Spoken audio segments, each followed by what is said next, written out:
দেরি করলি কেন তুই? এই আমি কি তোর বয়ফ্রেন্ড নাকি? যখন তুই চাবি তখনই তোর সামনে হাজির হতে হবে? যাই হোক, আপনি আপনার শার্টটা খুলুন তো। শার্ট খুলবো কেন?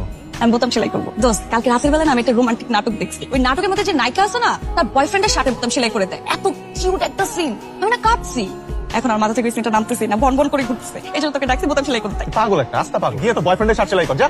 আরে আমার বয়ফ্রেন্ড থাকলে তো আমি বয়ফ্রেন্ডকে সেলাই করবো, নাই তো। বয়ফ্রেন্ড যখন হবে তখন সেলাই করিস, লাগলে বয়ফ্রেন্ডের প্যান্টের বোতামও সেলাই করে দিস। হ্যাঁ, এটা ঠিক যে তুই আমার বয়ফ্রেন্ড না, কিন্তু তুই তো আমার মানে ছেলে বন্ধু। এখন ইংলিশে ছেলে মানে বয় আর বন্ধু মানে ফ্রেন্ড, তো এক ধরনের তো বয়ফ্রেন্ড, তাই না? এখন দেখ, এটা নতুন শার্ট, আজকে আমি ফার্স্ট টাইম পরছি। আর শার্টের সবকিছু ঠিকঠাক আছে, বোতামও ঠিকঠাক আছে। তুই বোতাম কি সেলাই করবি? দেখি তো। আরে সব টানটানা, এখন তো একটা বাটন নাই, মিসিং। বাটনটা সেলাই করে দে, সেটা খোল। আমি শার্ট খুলবো না। আচ্ছা, বল চট্টে না দিয়ে দাঁত ফালাই দিবি, একটা কথা বলবি না। এটা কি করলি? এটা একটা সাদা শার্ট, কালো সুতা ব্যবহার করলি কেন? সমস্যা নেই, এটা কিন্তু একটা স্টাইল, ভালো লাগছে। এটা পাগল ছাগলের স্টাইল। তুই এটা একটা নতুন শার্ট, বারবার বলতেছি আমি ফার্স্ট টাইম পরছি। আমি জীবনে কোনোদিন কখনো সেলাই করি নাই, এই প্রথম আমি এত কষ্ট করে তোর এটা সেলাই করে দিলাম, আর তুই কই আমাকে অ্যাপ্রিশিয়েট করবি, খুশি হবি, তা তোকে পাগল বললি? অন্য সময় আমি কাইন দিয়ে দিবি। ওই, আমি যে রাগ করে কিন্তু উঠে চলে গেলাম, তুই আমাকে ঠকাবি না? কেন ঠকাবো? আমার 12:30 বাজাইনি? তোর শার্টে 12টা বাজেছি। হ্যাঁ। তাইলে তোর শার্টটা আমি আরেকটু সুন্দর করে 12টা বাজাই। এই তো, এখন ভালো লাগতেছে। কালো সুতার সাথে কালো কালার কালি, নাইস কম্বিনেশন, খুশি থাক। এক্সকিউজ মি, আপনি এই শার্টটা কোত্থেকে পাইছেন? এই শার্ট আমি কিনছি। কোত্থেকে কিনছেন? একটা ছেলের কাছ থেকে কিনছি। কয় টাকা দিয়ে কিনছেন? 25 টাকা দিয়ে কিনছি।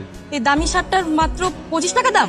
এরকম অনেক ছেলে পেলে আছে নেশা করে, কিন্তু নেশা টাকা জোগাড় করতে না পারে অনেক দামি দামি জিনিস কম দামে ছাইড়া দেয়। ওরকমই এক নেশা করে কাছ থেকে আমি এটা কিনছি। আপনি আমাকে এই শার্ট নিয়ে এত প্রশ্ন করতেছেন কেন? হু আর ইউ? আমার নাম পলি। ভালো থাকেন পলি। এই যে শার্টের যে পি লেখা অক্ষরটা আমি নিজের হাত দিয়ে বুনছি, এর জন্য এত প্রশ্ন জিজ্ঞেস করতেছি। ভাবি ভাবি ভাবি ভাবি ভাবি আল্লাহ, ক্যাম্পাসে এত মানুষ থাকতে পলি ভাবির সাথেই আমার কেন দেখা হইতে হবে? এখন আমার কি হবে? আমি না তোরে বলছিলাম ক্যাম্পাসের মধ্যে শার্ট পরে যাবি না? কি তোর কাছে শার্ট বেচছি? সরি ভাই। আমি কি নেশাখোর যে 25 টাকার লিগে আমি শার্ট বিক্রি করুন? তুই আমার এত নিচে নামাই দি। সরি ভাই। এই তো সরি তুই কি আমি পানি খাবো নাকি? তুই জানোস তুই কত ঝামেলা লাগাইছস? তোর আজকে আমি কি করবো তুই কল্পনা করতে পারবি না। এই ফোনা তুলিয়ে দেখছিস? সকালে একবার দেখছিলাম।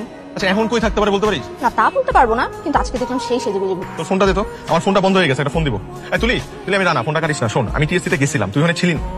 তুই ছিল কোনো প্রবলেম? ঝগড়া করছিস না কেন?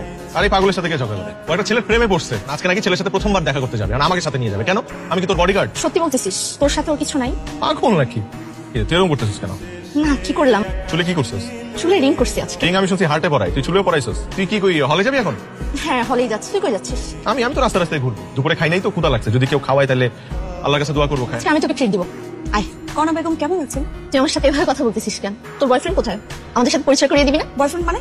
রানাই তো বললো আজকে তোর একটা ছেলের সাথে ডেটিং এ যাওয়ার কথা। কুত্তাটা তোকে এই কথা বল। সাবধানে কথা। এই সাবধানে তুই কথা বল। তুই আমাকে আগে বলি তো পারতি যে কনার সাথে তোর প্রোগ্রাম আছে। এই কারণে সকাল থেকে তোর ফোন বন্ধ ছিল। ফোনে চার্জ ছিল না। ফোন বন্ধ থাকবে কেন? ফোনে চার্জ না।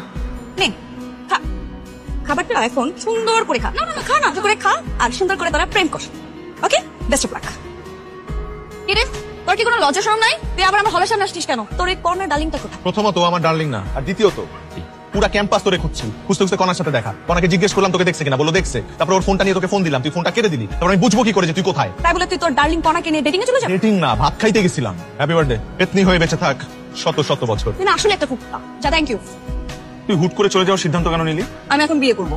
তুই বিয়ে করার জন্য তুই উঠে পড়ে লাগছিস কেন? বিয়ে তো ফরজ কাজ, করবো না? শোন, কাল খুব সকালে বের হবো, তুই আমাকে বাস স্ট্যান্ড পর্যন্ত দিয়ে আসবি। আমি চল। এনে তো টিকিট। তুই আমার জন্য 2টা টিকিট কাটছিস? কেমন জানি পুরো পুরো গন্ধ পাচ্ছি। আমি কিন্তু সবই বুঝছি। এই যে আমি যাবো, আর পাশে যদি কোনো অপরিচিত ছেলে বসে, পাশাপাশি বসবে, গা ঘেসে বসবে, একটা রোমান্টিক পরিবেশ তৈরি হবে না? এটা ভেবে তোর মধ্যে একটু জমতে হচ্ছে। কদিন পর একটা অপরিচিত ছেলে তোকে বিয়ে করে সারা জীবন তোর গা ঘেসে থাকবে, তাতেই আমার ফিল হচ্ছে না কিছু। হ্যালো, শোন, তোর জন্য একটা চাকরি পাইছি, করবি? আমি কোনো চাকরি করবো না, তোকে না বললাম আমি বিয়ে করবো। ছেলেপক্ষ আমাকে দেখতে আসছে, সবাই আমার জন্য ড্রয়িং রুমে অপেক্ষা করছে।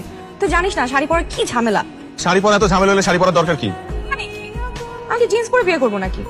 শোন না, একটু আগে বাবা আমাকে দেখে বলতেছে আমাকে নাকি পরীর মতো লাগতেছে। পরীকে তো পরীর মতোই লাগবে। কি রে, সারা জীবন আমাকে বলি পেতনি, আর এখন বলতেছিস পরী? ঘটনা কি? পরী বলছি নাকি? ভুলে ভুলে ফেলছে মনে হয়। তোকে ছাড়া কেমন জানি দম বন্ধ বন্ধ লাগে। পুরো ক্যাম্পাস জুড়ে তোকে মিস করতেছি। ঢং করিস না। আচ্ছা, তুই কি জীবনে কোনোদিন সিরিয়াস করবি না? হবো না, সময় হলে। আলহামদুলিল্লাহ। হ্যালো, কি রে, আমি তোকে কতক্ষণ ধরে ফোন দিতেছি, আমার ফোনটা ধরিস না কেন? আরে আমার ফিয়ান্সি ফোন করছে, 2 ঘন্টা যাবত কথা বলতেছি। কত যে কথা তার, ফোন রাখতেই চায় না। তাহলে আমি যে এখানে তোকে ফোন দিতেছি? হঠাৎ তোর কি হইলো বলতো? একবার আমাকে বলতেছিস অপসরীর মতো লাগতেছে, একবার পরীর মতো লাগতেছে। এই পেতনিকে তোর এত ভালো লাগার কিভাবে শুরু হলো? পরি কিভাবে হয়ে গেল পেতনি থেকে? পেতনি তো মজা করে বলতাম, তুই তো সবসময় আমার কাছে পড়ি, অনেক কথা সময় মতো বলতে পারিনি। আচ্ছা রানা, সিরিয়াসলি বলতো তো কি হয়েছে? তুই এভাবে কথা কেন বলতেছিস? আর টাইপের আমি জানি না, আমার একটা সমস্যা হয়েছে, আমার তোকে লাগবে। তুই চলে যাওয়ার পর থেকে আমার কেমন যেন অস্থির লাগতেছে। আমি ভালো নাই, আমার তোকে ছাড়া চলবে না। I need you.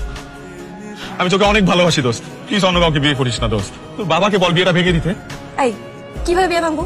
ছেলে দেখতে সুন্দর, প্রতিষ্ঠিত, হ্যান্ডসাম, সুন্দর ফ্যামিলি, কোনো সমস্যা নাই। অ্যাটলিস্ট বিয়ে ভাঙতে হলে তার একটা প্রবলেম থাকা উচিত, সেটাও তো নাই। ভালো থাকিস। মানুষ তাকে চায়, অনেক সময় তাকে পায় না। জন্ম, মৃত্যু, বিয়ে বিধাতা ঠিক করে দেয়। আমি জানি তুই আমার বিয়েতে আসবি না। আমি নিজেও তোকে এই কদিন অনেক মিস করেছি। আমি জানি না তোকে ছাড়া বাকি জীবন কিভাবে কাটাবো।